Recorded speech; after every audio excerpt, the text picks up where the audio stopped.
Rule 50 സഭ നിർത്തിവെക്കുന്നതിനുള്ള ഉപക്ഷേപം. നടപടികൾ നിർത്തിവെക്കുന്നതിനുള്ള ഉപക്ഷേപം.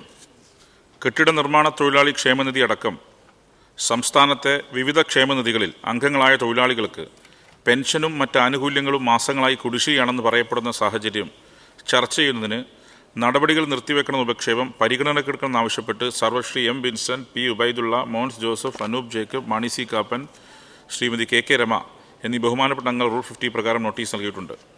ഇത് ലേബർ മിനിസ്റ്റർക്കാണ്, പക്ഷേ അദ്ദേഹം ആരോഗ്യ കാരണങ്ങളാൽ വിശ്രമത്തിലാണ്.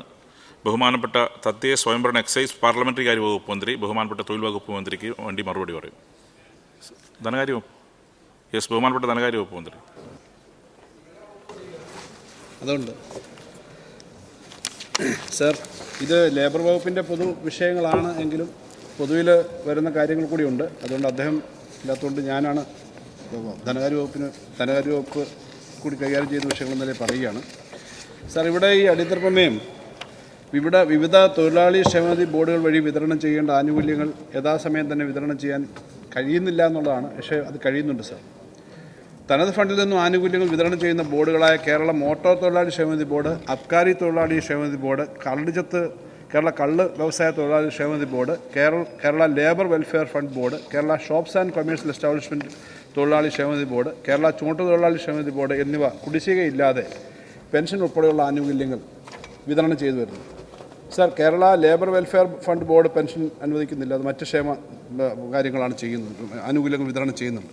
സാർ, സർക്കാർ സഹായത്തോടെ ഉള്ള പ്രവർത്തനം നടത്തുന്ന ഏറെ ബോർഡുകളാണുള്ളത്. സാർ, സർക്കാർ സഹായത്തോടെ സോഷ്യൽ സെക്യൂരിറ്റി പെൻഷൻ ലിമിറ്റഡ് മുഖേന പെൻഷൻ വിതരണം ചെയ്യുന്ന ക്ഷേമനിധി ബോർഡുകളായ കേരള ആഭരണ തൊഴിലാളി ക്ഷേമനിധി ബോർഡ്, കേരള കൈത്തറി തൊഴിലാളി ക്ഷേമനിധി ബോർഡ്, കേരള ചെറുകിട തോട്ടം തൊഴിലാളി ക്ഷേമനിധി ബോർഡ്, കേരള കശുവണ്ടി തൊഴിലാളി ക്ഷേമനിധി ബോർഡ്, കേരള ഈറ്റ, കാട്ടുവള്ളി, തഴ തൊഴിലാളി ക്ഷേമനിധി ബോർഡ്, കേരള അസംഘടിത തൊഴിലാളി ക്ഷേമനിധി ബോർഡ്, കേരള ചുമട്ട് തൊഴിലാളി ക്ഷേമനിധി ബോർഡ് സ്കാറ്റേഡ് വിഭാഗം, കേരള തയ്യൽ തൊഴിലാളി ക്ഷേമനിധി ബോർഡ് എന്നിവിടങ്ങളിൽ സാമൂഹ്യ സുരക്ഷാ പെൻഷനോടൊപ്പം തന്നെ പെൻഷൻ വിതരണം ചെയ്യുന്നുണ്ട്. സർക്കാർ തന്നെ മുൻകൈയെടുത്ത് വിതരണം ചെയ്യുന്നുണ്ട്. സാർ, 2024 ഏപ്രിൽ മുതൽ കഴിഞ്ഞ മാസം വരെ അതത് മാസം പെൻഷൻ വിതരണം ഉറപ്പാക്കിയിട്ടുണ്ട്. എന്നാൽ 3 ഗഡുക്കൾ കൊടുക്കാനുണ്ട് എന്നുള്ളത് 5 ഗഡുക്കൾ ഉണ്ടായിരുന്നു. റൂൾ 300 പ്രകാരം ബഹുമാനപ്പെട്ട മുഖ്യമന്ത്രി പറഞ്ഞത് ഇവിടെ സഭയിൽ തന്നെ പറഞ്ഞതാണ്. 3 ഗഡുക്കൾ കൂടി കൊടുക്കാനുണ്ട്. അത് ഈ വരുന്ന സാമ്പത്തിക വർഷം കൊടുക്കും. സാർ, കേരള കർഷക തൊഴിലാളി ക്ഷേമനിധി ബോർഡിന് അതിവർഷാനുകൂല്യമായ വിതരണത്തിനായി സർക്കാർ ബജറ്റിൽ വകയിരുത്തിയ തുക ഉപയോഗിച്ചും ബോർഡിൻ്റെ തനത് വരുമാനം ഉപയോഗിച്ചും 60 വയസ്സ് കഴിഞ്ഞ ബോർഡിൽ നിന്നും പിരിഞ്ഞ കർഷക തൊഴിലാളികൾക്കുള്ള അതിവർഷാനുകൂല്യം വിതരണം ചെയ്തു വരുന്നു. വിവാഹ ധനസഹായ അപേക്ഷകൾ ബോർഡിൻ്റെ തനത് വരുമാനം ഉപയോഗിച്ചും പ്രസവ ധനസഹായ അപേക്ഷകൾ സർക്കാരിൽ നിന്നും പ്രതിപൂരണം ചെയ്ത് നൽകുന്ന തുക ഉപയോഗിച്ചും വിതരണം ചെയ്തു വരുന്നു. സാർ, പെൻഷൻ പൂർണ്ണമായും സർക്കാരിൻ്റെ ഫണ്ടിൽ നിന്ന്, പ്രത്യേക ഫണ്ടിൽ നിന്ന് തന്നെയാണ് സാർ അവിടെ പെൻഷൻ പൂർണ്ണമായി കൊടുക്കുന്നത്. 16 ക്ഷേമനിധി ബോർഡുകൾക്ക് അങ്ങനെ സർക്കാർ കൊടുക്കുന്നുണ്ട്. Sir, Kerala building and other construction workers welfare ബോർഡിൽ സെസ് പിരിവ് കൂടുതൽ കാര്യക്ഷമമാക്കുന്നതിനായി തദ്ദേശ സ്വയംഭരണ വകുപ്പിനെ ചുമതലപ്പെടുത്തിയിട്ടുണ്ട്. സാർ, തദ്ദേശ സ്വയംഭരണ വകുപ്പ് ഒക്യുപ്പൻസി സർട്ടിഫിക്കറ്റ് വിതരണം ചെയ്യുന്നതിന് മുമ്പ് സെസ് ഒടുക്കിയിരിക്കണമെന്ന നിബന്ധനയുള്ളതിനാൽ നിലവിൽ സെസ് പിരിവിൽ കാര്യമായ വർധനവ് ഉണ്ടായിട്ടുണ്ട്. ഇപ്രകാരം സെസ് പിരിവ് വർദ്ധിക്കുന്ന മുറയ്ക്ക് ബോർഡിൽ നിന്നും കുടിശ്ശിക അടക്കമുള്ള ആനുകൂല്യങ്ങളെല്ലാം വിതരണം ചെയ്യുന്നതിന് സാധിക്കുന്നതാണ്. സാർ, ഇപ്പോൾ നേരത്തെ ഇതിൻ്റെ ഒരു 5 മാസക്കാലം ഇതിൻ്റെ പിരിവിന് കുറച്ച് ബുദ്ധിമുട്ടുകൾ പ്രായോഗികമായി വന്നിട്ടുണ്ട്. ലേബർ വകുപ്പായിരുന്നു സാർ ഇത് പിരിച്ചുകൊണ്ടിരുന്നത്. ആ ലേബർ വകുപ്പ് പിരിക്കുന്നതിന് അവർക്ക് ആ പിരിവ് അതിനുള്ള നിർബന്ധമായും പിരിച്ചു കിട്ടുന്നതിന് വേണ്ടിയുള്ള പ്രായോഗിക പ്രശ്നങ്ങൾ കാരണമാണ് ഇപ്പോൾ തദ്ദേശ വകുപ്പിനെ ഏൽപ്പിച്ചു. തദ്ദേശ വകുപ്പാണ് ആ കാര്യം ചെയ്യുന്നത്. അതിന് പ്രത്യേക ഒരു സോഫ്റ്റ്വെയർ തന്നെ ഡെവലപ്പ് ചെയ്തിട്ടുണ്ട്. അതിൻ്റെ അടിസ്ഥാനത്തിൽ നല്ലതുപോലെ ആ പിരിവ് വരുന്നുണ്ട്. സാർ, 1/4/2024 മുതലാണ് തദ്ദേശ സ്ഥാപനങ്ങൾ വഴി ഇത് പിരിച്ചു തുടങ്ങിയത്. ആദ്യഘട്ടത്തിൽ മാനുവലായി പിരിച്ച സെസ് സെപ്റ്റംബർ 11, 2024 മുതൽ സോഫ്റ്റ്വെയർ വഴിയാക്കി മാറ്റിയിട്ടുണ്ട്. സാർ, നിലവിൽ സെസ് ഗ്രാമപഞ്ചായത്തുകളിലും നഗരസഭകളും വഴി പിരിക്കുന്നത് പൂർണ്ണമായും സ്മാർട്ട് ഓൺലൈൻ വഴിയാണ്. ഇതുവരെയായി 56,000-ലധികം അപേക്ഷകൾ തദ്ദേശ സ്ഥാപനങ്ങൾ ഓൺലൈനായി പ്രോസസ്സ് ചെയ്യുകയും 75 കോടി രൂപ പിരിച്ചെടുക്കുകയും ചെയ്തിട്ടുണ്ട്. കെട്ടിടങ്ങൾക്ക് നമ്പർ ലഭിക്കുന്നതിന് അപേക്ഷ തദ്ദേശ സ്ഥാപനങ്ങളിൽ ലഭിക്കുമ്പോൾ തന്നെ ഓൺലൈനായി കെട്ടിട നിർമ്മാണ ക്ഷേമനിധി സെസ് കണക്കാക്കുന്നതിനുള്ള നടപടികൾ IKM തയ്യാറാക്കിയ പ്രത്യേക പോർട്ടൽ വഴി തദ്ദേശ സ്ഥാപനങ്ങൾ വഴി സ്വീകരിച്ചു വരുന്നു. ഗ്രാമപഞ്ചായത്തുകളിലും മുനിസിപ്പാലിറ്റിയിലും കോർപ്പറേഷനുകളിലും ഒരേപോലെ ഈ പോർട്ടൽ വഴിയാണ് ക്ഷേമനിധി സെസ് പിരിക്കുന്നത്. അത് പിരിക്കാൻ തുടങ്ങിയതോടുകൂടി സാർ, കഴിഞ്ഞ 5 മാസക്കാലമായിട്ട് ആ പെൻഷൻ കൃത്യമായി കൊടുത്തു തുടങ്ങിയിട്ടുണ്ട്. അത് ഇടക്കാലത്ത് ഈ ലേബർ ഡിപ്പാർട്ട്മെൻറ്റിൻ്റെ കളക്ഷൻ്റെ ഒരു ബുദ്ധിമുട്ട് വന്നിട്ടുണ്ട്. അതിന് ലേബർ ഡിപ്പാർട്ട്മെൻറ്റ് അദാലത്ത് നടത്തുന്നുണ്ട്. തദ്ദേശ സ്വയംഭരണ സ്ഥാപനങ്ങൾ ശ്രമിക്കുന്നുണ്ട്. ആ കാര്യങ്ങൾ കളക്ട് ചെയ്തതും വലിയ തുകയാണ് സാർ. ഏകദേശം 72 കോടി രൂപ ഒരു മാസം ചെലവഴിക്കുന്ന തരത്തിലേക്കുള്ള ബാധ്യതയാണ്. അത് ഇപ്പോൾ ആ പ്രോസസ്സ് ശരിയായിട്ടുണ്ട് സാർ. സാർ, ചുമട്ടുതൊഴിലാളി ക്ഷേമ ബോർഡ് സ്കാറ്റേർഡ് വിഭാഗത്തിന് പെൻഷന് സാമൂഹ്യ സുരക്ഷാ പെൻഷനോടൊപ്പം തന്നെ നൽകുന്നുണ്ട് സാർ. സാർ, എല്ലാ തൊഴിൽ വിഭാഗങ്ങളോടും പ്രതിബദ്ധതയുള്ള സമീപനങ്ങളാണ് ഈ സർക്കാർ സ്വീകരിച്ചു വരുന്നത് സാർ. എല്ലാ സാമ്പത്തിക പ്രയാസങ്ങൾക്കിടയിൽ വിവിധ തൊഴിൽ മേഖലകളിൽ സർക്കാർ സഹായത്തോടെയും അല്ലാതെയും നൽകി വരുന്ന ആനുകൂല്യങ്ങൾ കൃത്യമായി സമയബന്ധിതമായി തന്നെ നൽകുമെന്ന് ഉറപ്പുവരുത്തുന്നതിൽ സർക്കാർ വലിയ ശ്രദ്ധയാണ് നൽകുന്നത്. അസംഘടിത മേഖലയിലെ എല്ലാ വിഭാഗം തൊഴിലാളികൾക്കും ഓണക്കാലത്തടക്കമുള്ള ആനുകൂല്യങ്ങളെല്ലാം ലഭ്യമാക്കിയിരുന്നു. പെൻഷൻ അടക്കമുള്ള എല്ലാ ആനുകൂല്യങ്ങളും ഉറപ്പാക്കുമെന്നത് സർക്കാരിൻ്റെ പ്രഖ്യാപിത നയമാണ്. അതുതന്നെയാണ് സർക്കാരിൻ്റെ മുൻഗണനയും. അതുകൊണ്ട് ഈ സാഹചര്യത്തിൽ സഭ നിർത്തിവെച്ച് ചർച്ച ചെയ്യണം, ഇതൊരു അടിയന്തര പ്രമേയമായി ചർച്ച ചെയ്യണമെന്നുള്ള ആവശ്യം പരിഗണിക്കേണ്ടതില്ല എന്നുള്ളതാണ് ഗവൺമെൻറ്. Shri M Vincent. മന്ത്രി കൃത്യമായി പെൻഷൻ കൊടുക്കുന്നുവെന്ന് പറഞ്ഞ ബോർഡുകൾ പോലും പെൻഷൻ മുടങ്ങുന്നതായിട്ട് ഈ നിയമസഭയിൽ തന്നെ നൽകിയിട്ടുള്ള മറുപടിയിൽ വ്യക്തമാണ് സാർ. സാർ, വിവിധ ക്ഷേമനിധിയിൽ അംഗത്വമെടുത്തിട്ടുള്ള കേരളത്തിലെ ജനസംഖ്യയിൽ 1/3 വരുന്ന സാധാരണക്കാരായിട്ടുള്ള തൊഴിലാളികളുടെ അടിസ്ഥാനപരമായിട്ടുള്ള ജീവിത പ്രതിസന്ധിയുടെ പ്രമേയമാണ് സാർ ഈ അടിയന്തര പ്രമേയത്തിലൂടെ ഞങ്ങൾ അവതരിപ്പിക്കുന്നത്. സാർ, മുൻകാല തൊഴിലാളി വർഗ പാർട്ടി എന്ന് മുൻകാലങ്ങളിൽ അവകാശപ്പെട്ടിരുന്ന, ഇപ്പോഴവരൊന്നും അവകാശപ്പെടുന്നില്ല, അങ്ങനെ ഒരു ആരോപണവും നമുക്കില്ല. അപ്പോൾ മുൻകാല തൊഴിലാളി വർഗ പാർട്ടിയായ CPM നേതൃത്വം നൽകുന്ന ഒരു സർക്കാരിൻ്റെ ക്ഷേമനിധി വഞ്ചനയുടെ ഇരയാണ് സാർ കേരളത്തിലെ 16 തൊഴിൽ വകുപ്പിന് കീഴിലുള്ള 16 ക്ഷേമനിധി ബോർഡിലെയും അംഗത്വമെടുത്തിട്ടുള്ള 1 കോടി തൊഴിലാളികൾ എന്നത് സർക്കാർ മനസ്സിലാക്കണം. സാർ, ആയുസ് മുഴുവനും കല്ലും മണ്ണും ചുമന്നും ചുട്ടുപൊള്ളുന്ന വെയിലത്ത് ജോലി ചെയ്തും കഷ്ടപ്പെട്ട് രക്തം പച്ചവെള്ളമാക്കി ജോലി ചെയ്യുന്ന ഈ തൊഴിലാളികളിൽ ബിരുദധാരികളുണ്ട് സാർ, ബിരുദാനന്തര ബിരുദധാരികളുണ്ട് സാർ. സാർ, PSC പരീക്ഷ എഴുതി റാങ്ക് ലിസ്റ്റിൽ വന്നിട്ടും നിയമനം ലഭിക്കാത്തതിൻ്റെ കാരണം കൊണ്ട് ലിസ്റ്റിൻ്റെ കാലാവധിയും പ്രായപരിധിയും കഴിഞ്ഞ ആ പാവങ്ങൾ പിന്നെ കൂലിപ്പണിക്ക് പോവുകയും ഈ ക്ഷേമനിധികൾ അംഗത്വമെടുക്കുകയും ചെയ്തിട്ടുണ്ട് എന്നുള്ള കാര്യം ബഹുമാനപ്പെട്ട ഗവൺമെൻറ് മനസ്സിലാക്കേണ്ടത് സാർ.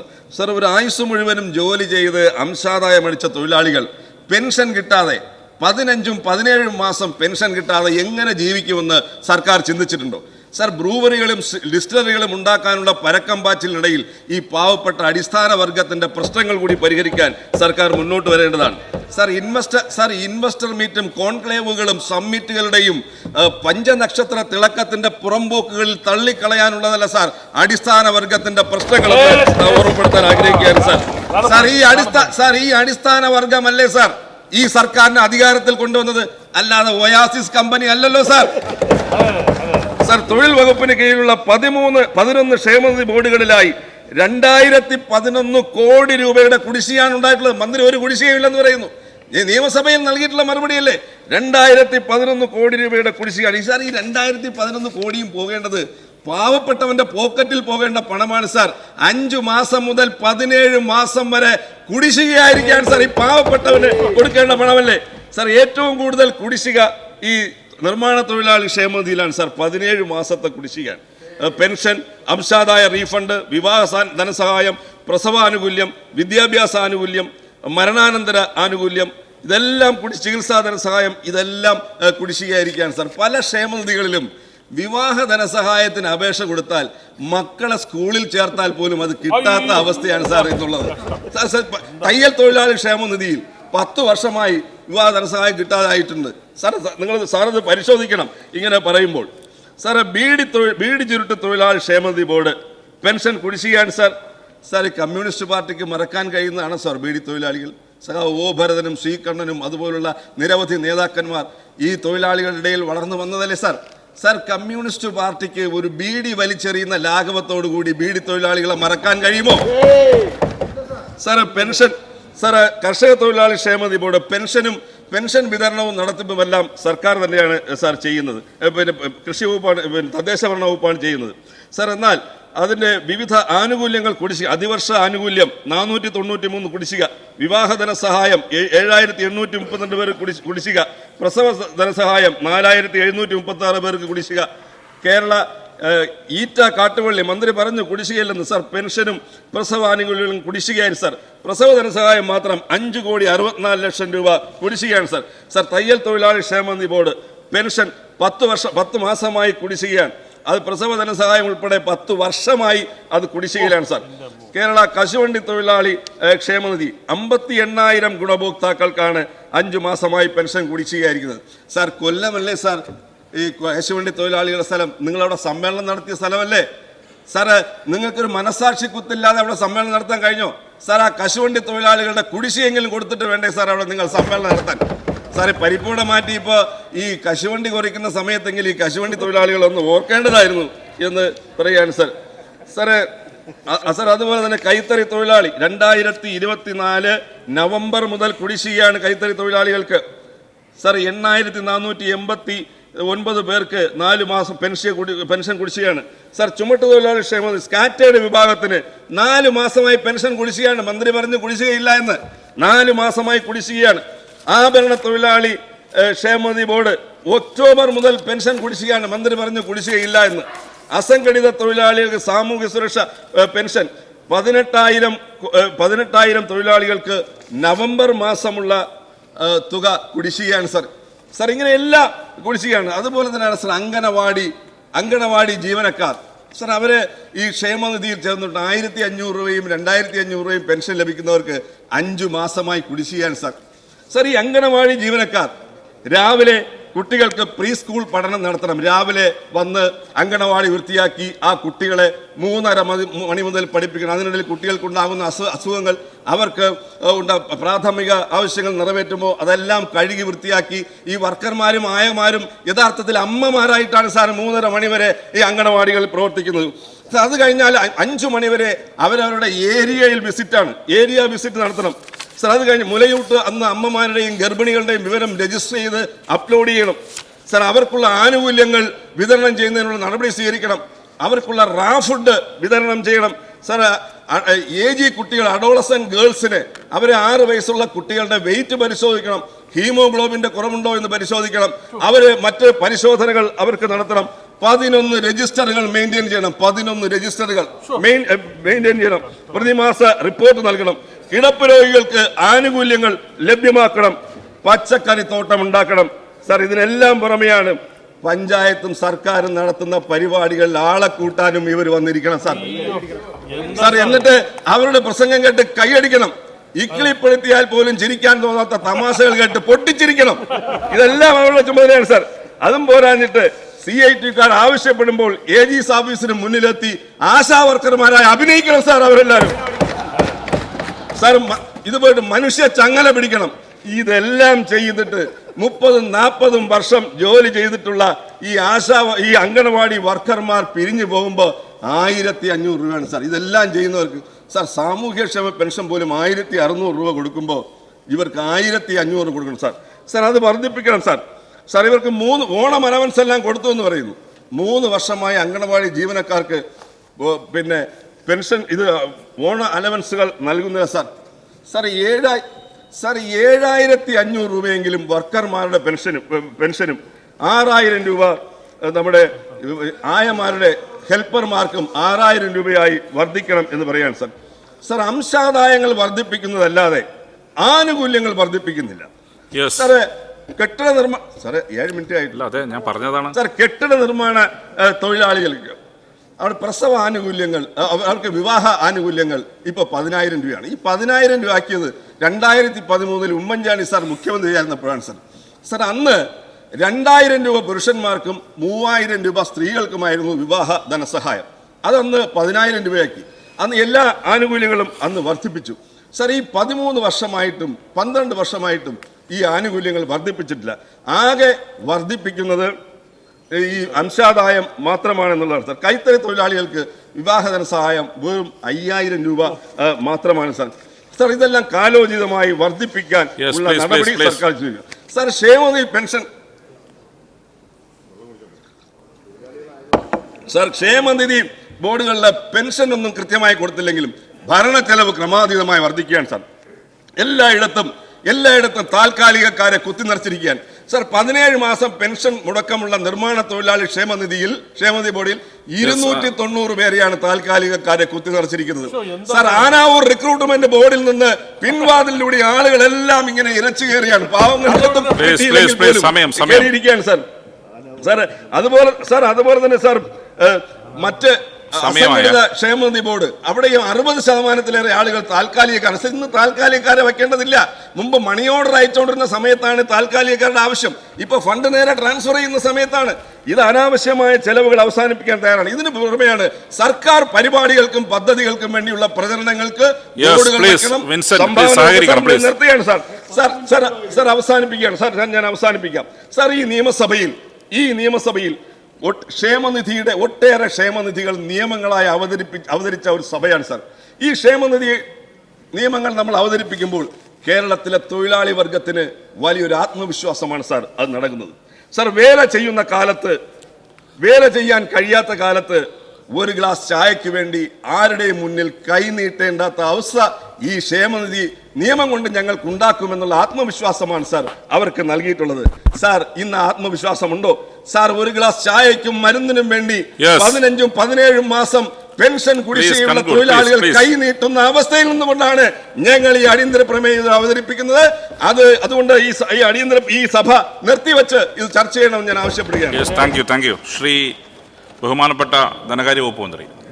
സർ, ഈ ക്ഷേമനിധി ബോർഡിനെ സംബന്ധിച്ച് അദ്ദേഹം ഇവിടെ പറഞ്ഞത് അദ്ദേഹവും അദ്ദേഹത്തിൻ്റെ മുന്നണിയും രാഷ്ട്രീയമായിട്ട് പുറത്തു പറയാൻ ഉദ്ദേശിക്കുന്ന കാര്യങ്ങൾ മാത്രമാണെന്നുള്ളത് വ്യക്തമാണ്. ഇതിനകത്ത് എന്താണ് ഇങ്ങനൊരു അടിയന്തര പ്രമേയത്തിന് ആധാരമായ കാര്യം, എന്താണ് അടിയന്തരമായ കാര്യം എന്നും മനസ്സിലാവുന്നില്ല. അദ്ദേഹം പറഞ്ഞു 3 മാസക്കാലത്തെ കുടിശ്ശികയുണ്ട്. 3 മാസക്കാലത്തെ കുടിശ്ശിക എല്ലാ ക്ഷേമനിധി ബോർഡിലും 5 മാസക്കാലത്തെ കുടിശ്ശിക ഉണ്ടായിരുന്നു. റൂൾ 300 അനുസരിച്ച് ബഹുമാനപ്പെട്ട മുഖ്യമന്ത്രി പറയുമ്പോൾ അന്ന് 5 മാസ കുടിശ്ശികയിൽ 2 മാസം ഏകദേശം 2000 കോടി രൂപ ഈ വർഷം കൊടുത്തു തീർത്തു.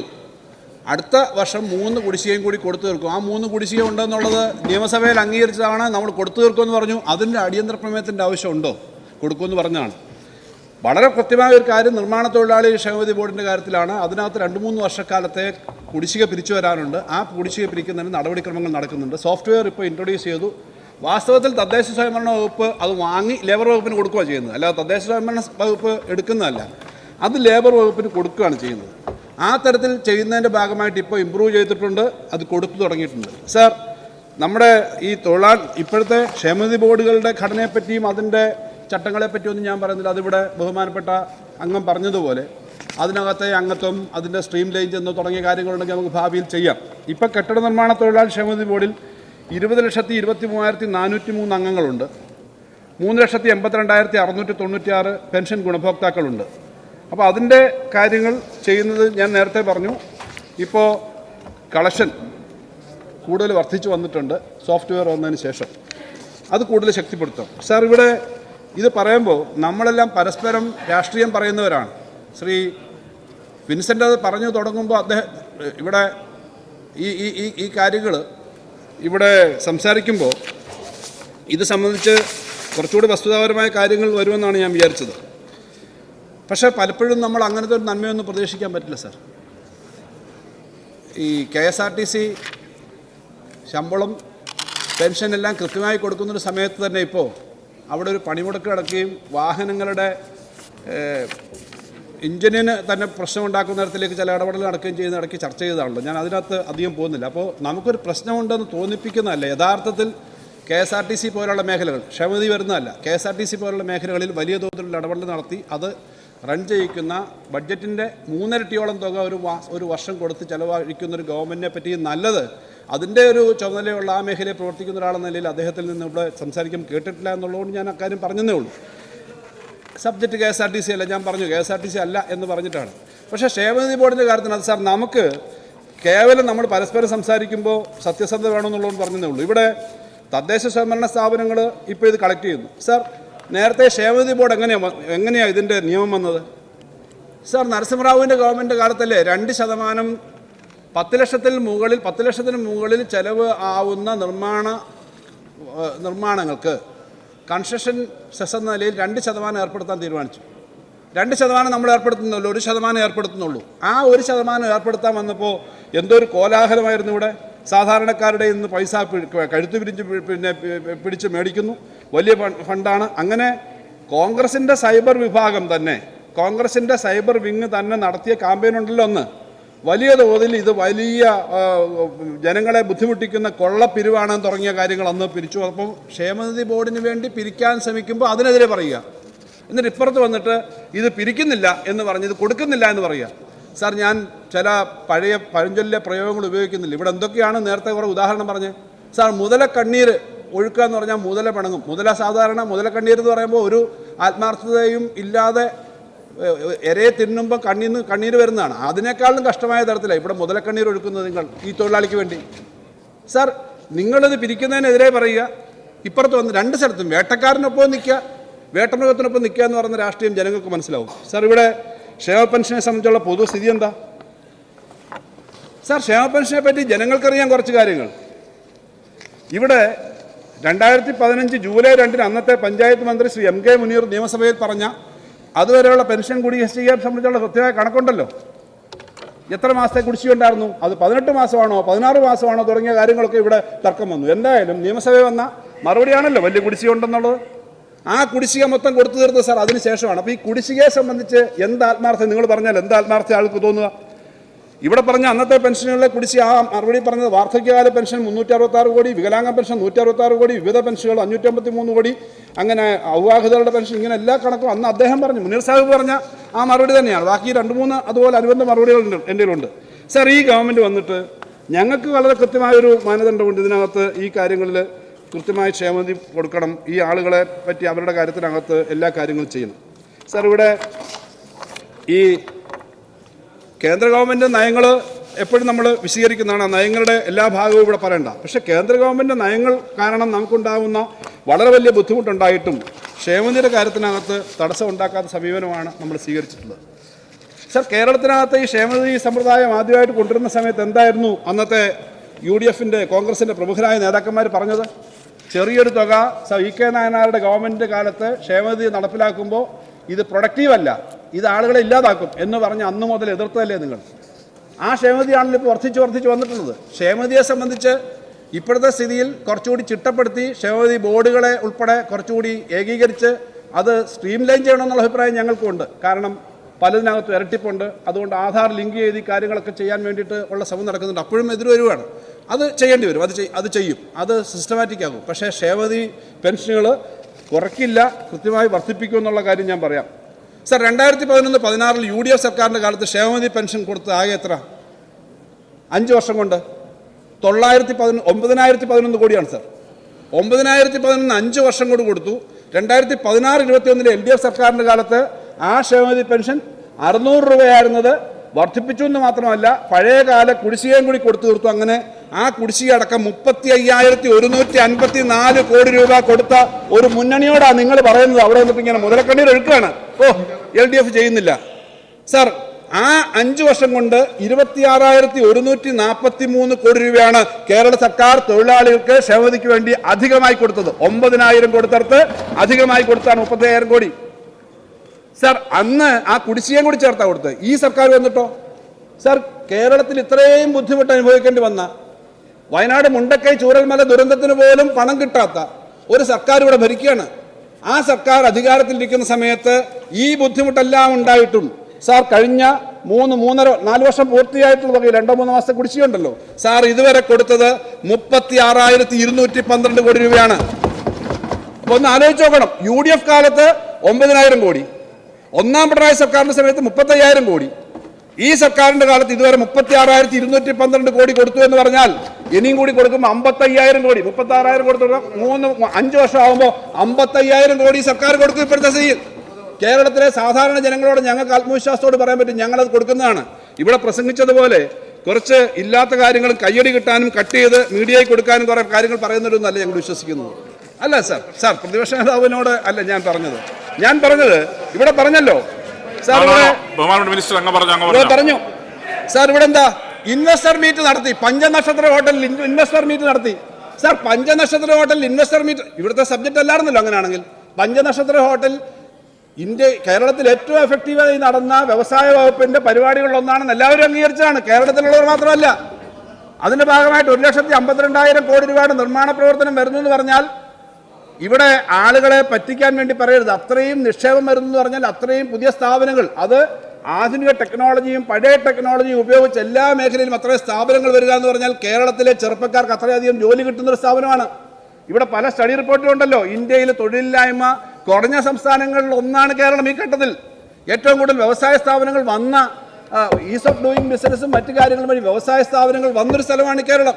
അങ്ങനെ വരുന്ന കേരളത്തിൽ ഇൻവെസ്റ്റേഴ്സ് മീറ്റ് ആ മേഖലയെ മാത്രമല്ല, ഇനി വ്യവസായത്തിനകത്ത് ആധുനിക വ്യവസായം, പരമ്പരാഗത വ്യവസായം മാത്രമല്ല, ടൂറിസം പോലെ അങ്ങേറ്റം സാധ്യതയുള്ള സ്ഥലങ്ങൾ, കാർഷിക മേഖലയിലെ പുതിയ സാധ്യതകൾ ഉപയോഗിച്ചുള്ള സംഭവങ്ങൾ, എല്ലാ മേഖലയിലും കൂടുതൽ തൊഴിലവസരം കൊണ്ടുവരാൻ ശ്രമിക്കുകയാണ്.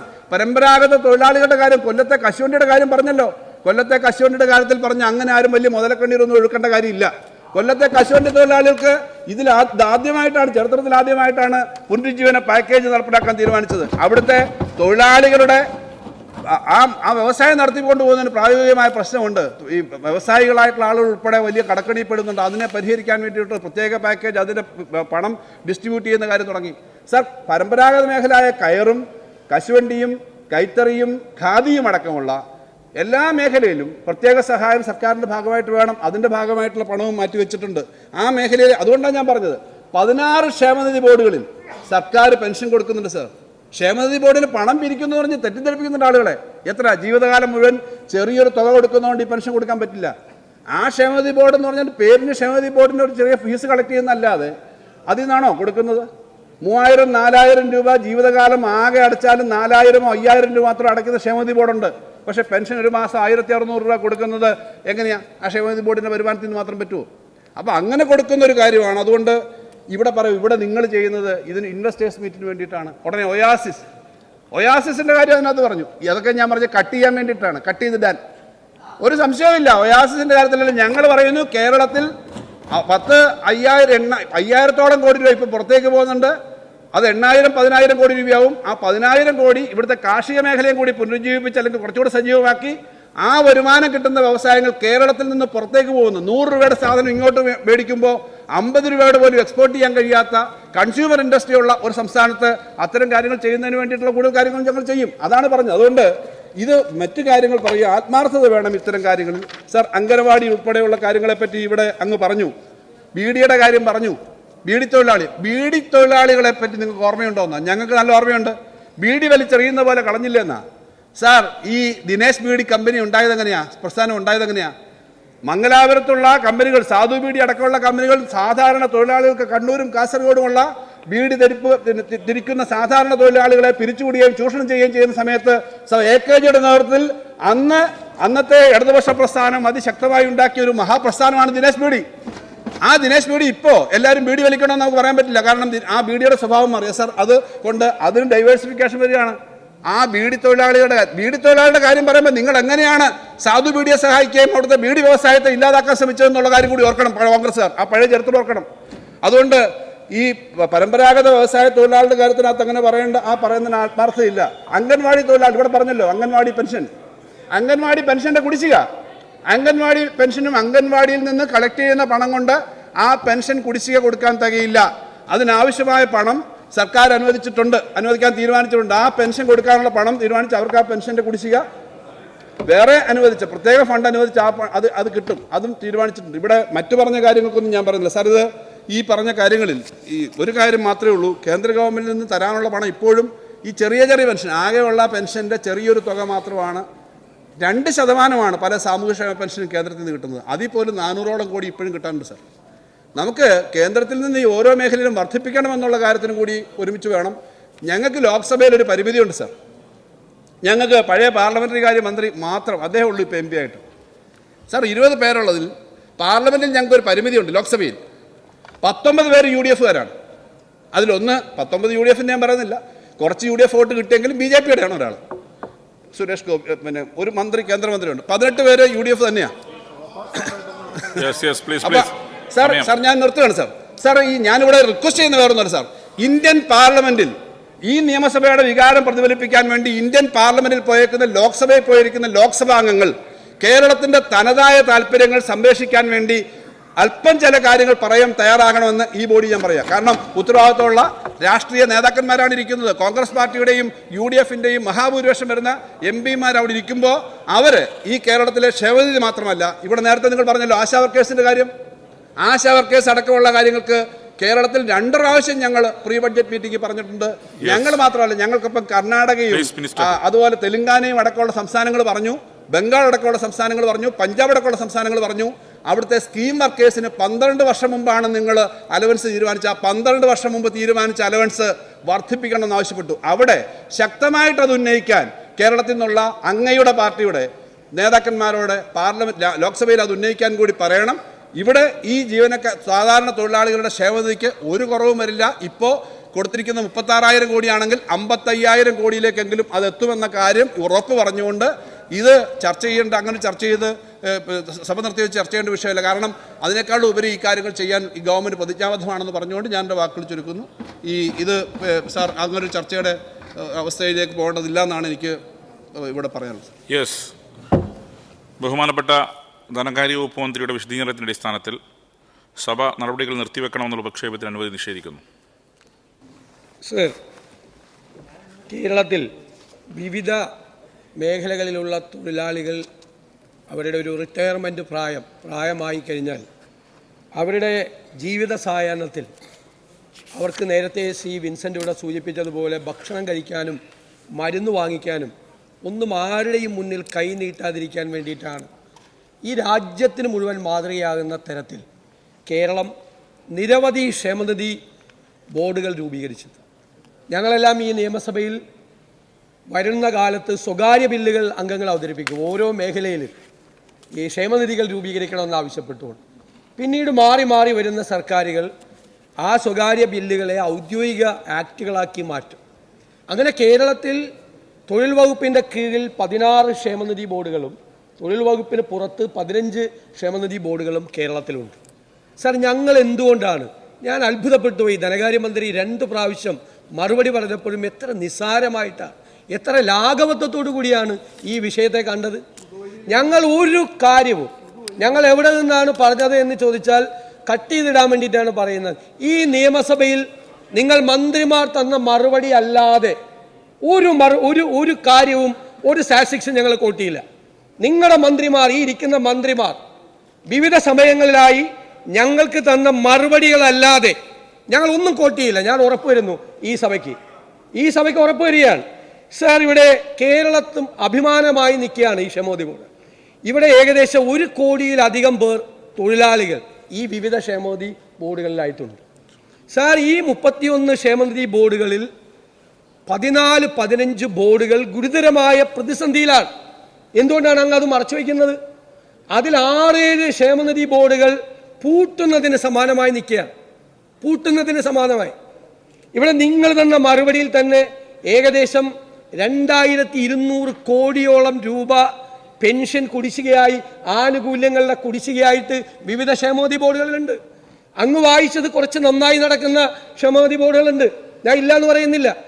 പക്ഷേ 35-40 ലക്ഷം വരുന്ന തൊഴിലാളികളെ ബാധിക്കുന്ന തരത്തിൽ ക്ഷേമനിധി ബോർഡുകൾ തകരാറിലായിക്കൊണ്ടിരിക്കുന്നു. അത് പൂട്ടുന്ന അവസ്ഥയിലേക്ക് എത്തിക്കൊണ്ടിരിക്കുന്നു. നിങ്ങൾക്ക് എന്താ സംശയം? കെട്ടിട നിർമ്മാണ തൊഴിലാളി ക്ഷേമനിധി ബോർഡിനെ കുറിച്ച് പറഞ്ഞപ്പോൾ അങ്ങ് മറുപടി പറഞ്ഞില്ലല്ലോ. എന്താണ്? 1392 കോടി രൂപ കുടിശ്ശികയുണ്ട്. 14 മാസത്തെ പെൻഷൻ കുടിശ്ശികയുണ്ട്. സാർ, പെൻഷൻ എന്തൊക്കെയാണ് കൊടുക്കുന്നത്?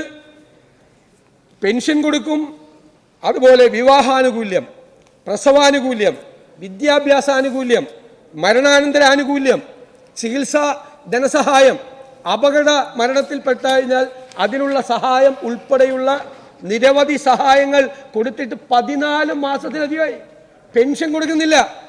അവരെങ്ങനെയാ ജീവിക്കുന്നത്? എത്ര ലക്ഷം തൊഴിലാളികളാണ് സാർ? എത്ര ലക്ഷം തൊഴിലാളികളാണ്? 14 ലക്ഷം അംഗങ്ങളാണ് കെട്ടിട നിർമ്മാണ തൊഴിലാളി ക്ഷേമനിധി ബോർഡിലുള്ളത്. 14 ലക്ഷം പേർ. അതിൽ 5 ലക്ഷത്തിലധികം ആളുകളുടെ അപേക്ഷകൾ കെട്ടിക്കിടക്കുകയാണ്. ആ അപേക്ഷയ്ക്ക് മറുപടിയില്ല, പണം കൊടുക്കുന്നില്ല, അനുവദിക്കുന്നില്ല.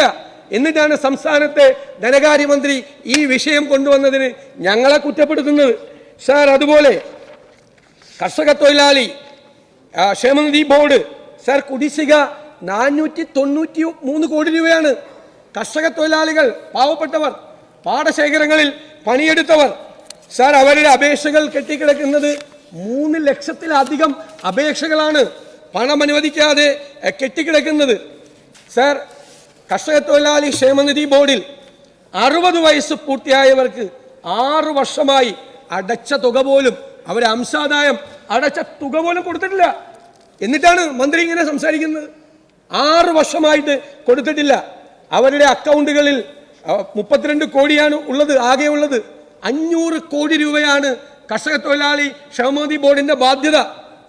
നിങ്ങൾ എന്താ ചെയ്തെന്നിട്ട്? എന്തെങ്കിലും നടപടി എടുത്തോ?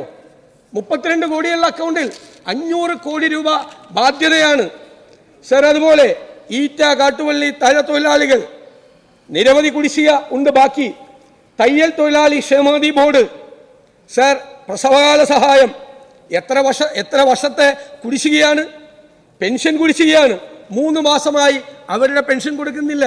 അവരെത്ര പ്രാവശ്യം വന്ന് ഈ സെക്രട്ടേറിയറ്റിന്റെ മുന്നിൽ വന്ന് സമരം ചെയ്തു സർ. കശുവണ്ടി തൊഴിലാളി ക്ഷേമനിധി 28 കോടി രൂപ ബാധ്യതയാണ് സർ. ഈ 2025 വരെ ആയിരക്കണക്കിന് ഗുണഭോക്താക്കൾക്ക് പണം കൊടുക്കാനുണ്ട് കശുവണ്ടി തൊഴിലാളി ക്ഷേമനിധി സർ. അതിൻ്റെ ആവശ്യമായ പൈസ അവിടെ ഇല്ല. കശുവണ്ടി തൊഴിലാളി ക്ഷേമനിധി ബോർഡും അപകടത്തിലേക്ക് നീങ്ങുകയാണ്. കൈത്തറി തൊഴിലാളി 3 മാസത്തെ കുടിശ്ശിക സാർ. ഇതുപോലെ നിരവധിയായിട്ടുള്ള കാര്യങ്ങളിൽ എല്ലാം ഈ കുടിശ്ശികയുണ്ട്. ഇവിടുത്തെ ആരോഗ്യമന്ത്രി, അവര് സാമൂഹ്യക്ഷേമ വകുപ്പ് മന്ത്രി കൂടിയാണ്. അംഗൻവാടികളുടെ തന്നെ എന്താ 2023 വരെ വിരമിച്ച അംഗൻവാടി ജീവനക്കാർക്ക് 23 അവർക്ക് 4 മാസത്തെ പെൻഷൻ കുടിശ്ശിക. 2024 വിരമിച്ച അംഗൻവാടി ജീവനക്കാർക്ക് 10 മാസത്തെ പെൻഷൻ കുടിശ്ശികയാണ്. അംഗൻവാടി ജീവനക്കാർക്ക് മന്ത്രി തന്ന മറുപടിയാണ്, മന്ത്രി വീണ ജോർജ് തന്ന മറുപടിയാണ്. അതായത് 2024 തൊട്ട് റിട്ടയർ ചെയ്ത ഒരാൾക്ക് 5 നയാ പൈസ നിങ്ങൾ കൊടുത്തിട്ടില്ല അംഗൻവാടി ജീവനക്കാർക്ക്. ഇതൊക്കെ നിങ്ങൾ മറുപടി പറയാതെ ഇതിനൊക്കെ മറുപടി പറയാം. 3 വർഷമായി ഗ്രാറ്റുവിറ്റി ഇല്ലാതെ കശുവണ്ടി തൊഴിലാളികളാണ്, അങ്ങയുടെ ജില്ലയിലുള്ള ആളുകളാണ് സർ. ഖാദി തൊഴിലാളി ക്ഷേമനിധി തൊഴിലാളി അതിൻ്റെ എത്രയാണ്? ഈ 2021-22 മുതൽ ഇതുവരെ ഓരോ വർഷം 1000 രൂപ മാത്രമാണ് ഇത് നൽകിയത്. കുടിശ്ശിക എത്ര ഞങ്ങൾ കൊടുക്കാനുള്ളത്? 14.61 കോടി രൂപ സർക്കാർ കൊടുക്കാനുണ്ട്. ഇനി ധനാഭ്യർത്ഥനകളുടെ ലിസ്റ്റ് പരിശോധിച്ചാൽ സർ, ബജറ്റിൽ ഇപ്പോൾ ചുവട്ടുതൊഴിലാളി സ്കാറ്റേഡ് വിഭാഗം ബജറ്റിൽ തുക വകയിരുത്തിയിട്ടില്ല 24-25 സർ. അതുപോലെ 2022-23 സർക്കാരിൽ നിന്നും തുക കൊടുത്തില്ല. 23-24 സർക്കാരിൽ നിന്നും തുക കൊടുത്തില്ല. 24-25 ബജറ്റിൽ തുക വകയിരുത്തിയിട്ട് പോലുമില്ല സർ. ഇതാണ് ധനകാര്യമന്ത്രിയാണ്. ഇത് സർക്കാർ കൊടുക്കുന്നെന്ന് പറയുന്നത് നിരവധി, ഞാൻ പറഞ്ഞല്ലോ 14-15 പകുതിയോളം ക്ഷേമനിധി ബോർഡുകൾ അപകടത്തിലാണ്. ഇനി വേറെ പ്രശ്നം കൂടിയുണ്ട്. എന്താണ്? നിങ്ങൾ ഒറ്റ പെൻഷനാക്കി, സാമൂഹ്യ സുരക്ഷാ പെൻഷൻ ഇവർക്ക് കിട്ടില്ല. ഒരാൾ ക്ഷേമനിധി പെൻഷന് വേണ്ടി അപേക്ഷ കൊടുത്താൽ, ഓൺലൈനിലാണ് അപേക്ഷ, അപ്പോൾ സാമൂഹ്യ സുരക്ഷാ പെൻഷൻ കട്ടാവും. അപ്പോൾ സാധാരണഗതിയിൽ വാർദ്ധക്യകാലം റിട്ടയർ ചെയ്ത് വീട്ടിലിരിക്കുന്ന ഒരാൾക്ക് വാർദ്ധക്യകാല പെൻഷൻ, സാമൂഹ്യ സുരക്ഷാ പെൻഷനും കിട്ടില്ല, ഈ ക്ഷേമനിധി പെൻഷനും കിട്ടാത്ത അവസ്ഥയിലാണ്. ഒരു പെൻഷനും കിട്ടില്ല. മനസ്സിലായോ? ഒരു സ്ഥിതി ഒന്ന് ആലോചിച്ച് നോക്കിയേ. പാടശേഖരങ്ങളിൽ പണിയെടുത്ത കർഷക തൊഴിലാളികൾ, പാവപ്പെട്ട സ്ത്രീകൾ, കെട്ടിട നിർമ്മാണ തൊഴിലാളികൾ, ഈ കൊടും ചൂടിൽ ജോലി ചെയ്യുന്ന ആളുകൾ ജോലി ചെയ്യാൻ പറ്റാതാവുമ്പോൾ, റിട്ടയർ ചെയ്തിരിക്കുമ്പോൾ അവർക്ക് പെൻഷൻ ഇല്ല. ബീഡി തൊഴിലാളികൾ ആരും ഇവിടെ പറഞ്ഞു, ബീഡി തൊഴിലാളികൾ ആരും പറഞ്ഞു, അവർക്കില്ല, പെൻഷനില്ല. നിരവധി ക്ഷേമനിധി ബോർഡുകളാണ്, 5-6 അടച്ചുപൂട്ടാറായി സർ. ഞങ്ങൾ എപ്പോഴും ചോദിക്കുമല്ലോ, ഇവിടെ ഒയാസിസും മറ്റൊന്നും പറഞ്ഞു, അതുകൊണ്ടല്ല, ഞാൻ ഒന്നും പറയുന്നില്ല. എന്താണ് നിങ്ങളുടെ പ്രയോറിറ്റി? ഞങ്ങൾ എപ്പോഴും ചോദിക്കില്ലേ? നിങ്ങളൊരു തൊഴിലാളി വർഗ പാർട്ടി നേതൃത്വം കൊടുക്കുന്ന ഗവൺമെന്റ് ആണെന്നാണ് നിങ്ങൾ അവകാശപ്പെടുന്നത്. അതാണ് ഞങ്ങളുടെ ചോദ്യം. എന്താ, വാട്ട് ഈസ് യുവർ പ്രയോറിറ്റി? നിങ്ങളുടെ മുൻഗണന എന്താണ്? നിങ്ങളുടെ മുൻഗണന ഇതാണോ? ഈ പാവപ്പെട്ട 10, 30, 35 ലക്ഷം വരുന്ന തൊഴിലാളികളെ അവർക്ക് അവരംശാദായ അടച്ച ക്ഷേമനിധി ബോർഡുകളിൽ അവരുടെ തുക അതുപോലും തിരിച്ചു കൊടുക്കാൻ പറ്റാത്ത രീതിയിൽ പോവുകയാണ് സാർ. ഇതിൻ്റെ അഡ്മിനിസ്ട്രേറ്റീവ് കോസ്റ്റ് എന്ന് പറയുന്നത് കോടികളാണ്, അത് വർദ്ധിച്ചുകൊണ്ടിരിക്കുകയാണ്. എന്തിന്? നിങ്ങളൊന്ന് ആലോചിക്കണ്ടേ? നിങ്ങൾ ഗവൺമെന്റ് ഇരിക്കല്ലേ 9 കൊല്ലമായി. ഈ ക്ഷേമനിധി ബോർഡുകൾ മുന്നോട്ട് കൊണ്ടുപോകാൻ പറ്റുന്നില്ല. അതിൻ്റെ കോസ്റ്റ് ഭയങ്കരമായി കൂടുന്നു, വളരെ കൂടുന്നു. എന്തിനാണ് ഇത്രയും വെള്ളാനകൾ? നിങ്ങൾക്ക് 4-5 സമാന സ്വഭാവമുള്ള ബോർഡുകൾ കൺസോളിഡേറ്റ് ചെയ്ത് നിങ്ങൾക്ക് അഡ്മിനിസ്ട്രേറ്റീവ് എക്സ്പെൻസ് കുറയ്ക്കാൻ പാടില്ലേ? നമ്മുടെ സാർ ബില്ലിൽ ഉള്ളത് 5% കൂടുതൽ എക്സ്പെൻസ് വരാൻ പാടില്ല എന്നാണ്. ടോട്ടൽ കോർപ്പസിന്റെ 5% കൂടുതൽ. ഇതെത്രയാണ്? എത്ര ജീവനക്കാരാണ്? എത്ര പിൻവാതിൽ നിയമനങ്ങളാണ്? നിങ്ങൾ ഇതൊന്ന് ഗവൺമെന്റിന്റെ ഭാഗത്ത് നിന്ന് ഇരിക്കുമ്പോൾ സർക്കാർ ഇത്രയും സംഭവങ്ങൾ പാവപ്പെട്ടവനെ ബാധിക്കുന്ന, സാധാരണക്കാരനെ ബാധിക്കുന്ന, സാർ ഒരു അപകട മരണം ഉണ്ടായാൽ പോലും സഹായിക്കാൻ പറ്റാത്ത സ്ഥിതിയിൽ, ഒരു രൂപ അവന് കൊടുക്കാൻ പറ്റാത്ത സ്ഥിതിയിലായി നിൽക്കുമ്പോൾ നിങ്ങളൊരു റിവ്യൂ നടത്തി ഇതിനെ രക്ഷപ്പെടുത്താൻ വേണ്ടിയിട്ടുള്ള നടപടി സ്വീകരിക്കണ്ടേ? നിങ്ങളത് ചെയ്യുന്നില്ല. നിങ്ങൾ ഒരു ആക്ഷനും ഇല്ല. നിങ്ങൾ നിസ്സംഗതയാണ്. നിങ്ങൾക്ക് മുൻഗണനയില്ല സർ. അതാണ് ഞങ്ങളുടെ ഏറ്റവും പ്രധാനപ്പെട്ട ഇത്.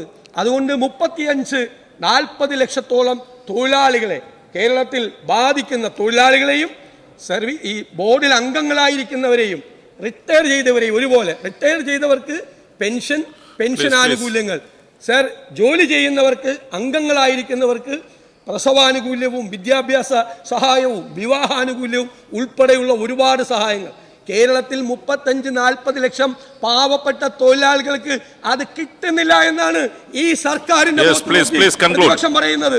സാർ, ഇതിൽ വളരെ ലാഘവത്വത്തോടു കൂടിയ, പുച്ഛത്തോടു കൂടിയുള്ള ധനകാര്യമന്ത്രിയുടെ ഈ മറുപടിയിൽ അതിശക്തമായി ഞങ്ങൾ പ്രതിഷേധിച്ചുകൊണ്ട് ഞാനും എൻ്റെ പാർട്ടിയും വാക്കൗട്ട് ചെയ്യുന്നു. സാർ, സഭ ചർച്ച ചെയ്യേണ്ട ഏറ്റവും പ്രധാനപ്പെട്ട ഒരു വിഷയമാണ് അടിയന്തര പ്രമേയത്തിലൂടെ ബഹുമാനപ്പെട്ട മെമ്പർ ഉന്നയിച്ചത്. വിവിധ ക്ഷേമനിധികളിൽ അംഗത്വമെടുത്ത ആളുകൾക്ക് ലഭ്യമാവേണ്ട ആനുകൂല്യങ്ങൾ യഥാസമയം ലഭ്യമാകുന്നില്ല എന്നത് ഈ ഫ്ലോറിൽ തന്നെ വിവിധ സമയങ്ങളിൽ മന്ത്രിമാർ നൽകിയ മറുപടി വെച്ചിട്ടാണ് നമ്മൾ പറയുന്നത്. പക്ഷെ അതിനൊന്നും യാതൊരുവിധ നടപടി ഉണ്ടാകുന്നില്ല. മാത്രമല്ല, ഇന്നത്തെ അടിയന്തര പ്രമേയ ചർച്ചയിൽ പോലും ബഹുമാനപ്പെട്ട ധനകാര്യമന്ത്രി വിവിധ ക്ഷേമനിധി ബോർഡിൽ കിട്ടേണ്ട ആനുകൂല്യങ്ങളെ സംബന്ധിച്ച് വ്യക്തമായൊരു ഉറപ്പ് ഈ സഭയിൽ പോലും നൽകുന്നില്ല. അതിന് പുറമെ മറ്റു കാര്യങ്ങൾ പറയുകയാണ്. ഇപ്പോൾ പാർലമെൻറ്റിൽ ഞങ്ങൾ മെമ്പർമാരൊന്നും പറഞ്ഞില്ലെന്നാണ് ബഹുമാനമന്ത്രിയുടെ ശ്രദ്ധ ഞാൻ പെടുത്തുകയാണ്. പാർലമെന്റ് അകത്ത് ലീഗിന്റെ മെമ്പർമാർ ഈ സംസ്ഥാനത്തെ ലഭ്യമാകേണ്ട ആനുകൂല്യങ്ങൾ സഹായം കിട്ടാത്തതിനെ പറ്റി അതിശക്തമായ നിലപാട് സ്വീകരിച്ചിട്ടുണ്ട്. മന്ത്രി ശ്രദ്ധിക്കണം.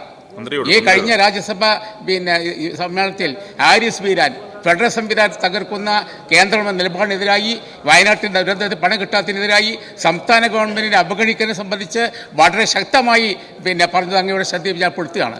അതുകൊണ്ട് ഗവൺമെന്റിന്റെ ഇവിടെ സംസ്ഥാന ഗവൺമെന്റിന്റെ കൂടെയുള്ള അവഗണനയ്ക്കെതിരായി ചെയ്യാവുന്ന കാര്യം ഞങ്ങൾ ചെയ്യുന്നുണ്ട്, കാര്യങ്ങൾ ഞങ്ങൾ സഹകരിക്കുന്നുണ്ട്. പക്ഷേ ഇവിടെ ഈ പറഞ്ഞതുപോലെ ഇതുപോലുള്ള ഗൗരവമായ പ്രശ്നത്തിൽ അനുഭാവപൂർവമായ നിലപാട് മന്ത്രി എടുക്കണം. ഇവിടെ അങ്ങ് ചില കാര്യങ്ങളാണ് മറുപടി പറഞ്ഞത്, മറ്റു കാര്യം മറുപടി പറഞ്ഞില്ല. ഇല്ലാത്ത കാര്യങ്ങളെ സംബന്ധിച്ച് ലഭ്യമായ ആനുകൂല്യങ്ങളെ സംബന്ധിച്ച് യഥാസമയം കൊടുക്കാൻ അങ്ങ് പ്രത്യേകം താല്പര്യമെടുക്കണം. അതില്ലാത്തത് കൊണ്ട് ഞാനും എൻ്റെ പാർട്ടി വാക്കൗട്ട് നടത്തുക. ഈ വിഷയം ഗൗരവമായി എടുക്കാത്തതിൽ പ്രതിഷേധിച്ച് ഞാനുണ്ട് പാർട്ടിയും വാക്കൗട്ട്. സാർ, വിവിധ ക്ഷേമനിധി ബോർഡുകൾ അംഗങ്ങൾക്ക് പെൻഷനും മറ്റ് ആനുകൂല്യങ്ങളും മാസങ്ങളായി കുടിശ്ശികയാണ്. സാർ, അതുകൊണ്ടാണ് സാർ ഈ വിഷയം ഇന്ന് നിയമസഭയിൽ അടിയന്തര പ്രമേയമായി UDF ഉന്നയിച്ചത്. സാറേ, ബഹുമാനപ്പെട്ട മന്ത്രി മനസ്സിലാക്കാനുള്ള 11 ബോർഡുകളിൽ മാത്രമായ 2011 കോടി രൂപയാണ് വിവിധ തൊഴിലാളികൾക്ക് ലഭിക്കാനുള്ളത്. അത് തയ്യൽ തൊഴിലാളികൾ, കെട്ടിട നിർമ്മാണ തൊഴിലാളികൾ അടക്കം ഇത്തരത്തിലുള്ള കുടിശ്ശിക കാരണം അവരുടെ ജീവിതം വഴിമുട്ടി നിൽക്കുന്ന ഒരു സാഹചര്യം നിലകൊള്ളുകയാണ്. സാർ, ആശാ വർക്കർമാർ സമരത്തിൽ നിൽക്കുന്നു. ആ സമരത്തിനോട് ഇപ്പോഴും ഗവൺമെന്റ് മുഖം തിരിച്ചു തന്നെ നിൽക്കുകയാണ്. തുറന്ന ചർച്ചയിലൂടെ ആ വിഷയത്തിലേക്ക് കടക്കാൻ ഗവൺമെന്റ് തയ്യാറാവണമെന്ന് ആവശ്യപ്പെടാൻ ഞാൻ ആഗ്രഹിക്കുകയാണ്. സാർ, ഇതിനൊപ്പം തന്നെയാണ് അംഗനവാടി വർക്കർമാർ, അവരുടെ ജീവിത സാഹചര്യങ്ങൾ. സാർ, അതിൻ്റെ അകത്തും ഗവൺമെന്റ് ഒരു അനുഭാവപൂർവമായ സമീപനം സ്വീകരിക്കണം. സാർ, ഇപ്പോൾ വർക്കർമാർക്ക് 13,000 രൂപയും ഹെൽപ്പർമാർക്ക് 9,000 രൂപയുമാണ് ലഭിക്കുന്നത്. സാറ്, സ്വാഭാവികമായിട്ടും മാറി വന്നിരിക്കുന്ന ജീവിത സാഹചര്യങ്ങൾക്ക് അനുസൃതമായ വർധനവ് ഈ മേഖലകളിലൊക്കെ ഒരുക്കാൻ കഴിയണം. സാർ, ഈ അംഗനവാടി ജീവനക്കാർക്ക് കഴിഞ്ഞ 3 വർഷമായി ഓണം അലവൻസ് ഗവൺമെന്റ് നൽകുന്നില്ല. ഒപ്പം തന്നെ ഇവിടെ പ്രതിപാദിച്ച പോലെ 2024 മുതൽ വിരമിച്ചവർക്ക് 10 മാസത്തോളം വരുന്ന കുടിശ്ശിക നൽകി. 2023-24 കാലയളവിൽ വിരമിച്ചവർക്ക് 10 മാസം കുടിശ്ശിക നൽകുകയാണ്. സാർ, അതുകൊണ്ട് തന്നെ സാധാരണ ജനജീവിതത്തെ, ജനങ്ങളെ ബാധിക്കുന്ന പ്രധാനപ്പെട്ട വിഷയം എന്ന നിലയിൽ ഈ ക്ഷേമനിധി ബോർഡുകളിലുള്ളവർക്ക് അർഹമായ ആനുകൂല്യങ്ങൾ നൽകാൻ ഗവൺമെന്റ് തയ്യാറാവണം.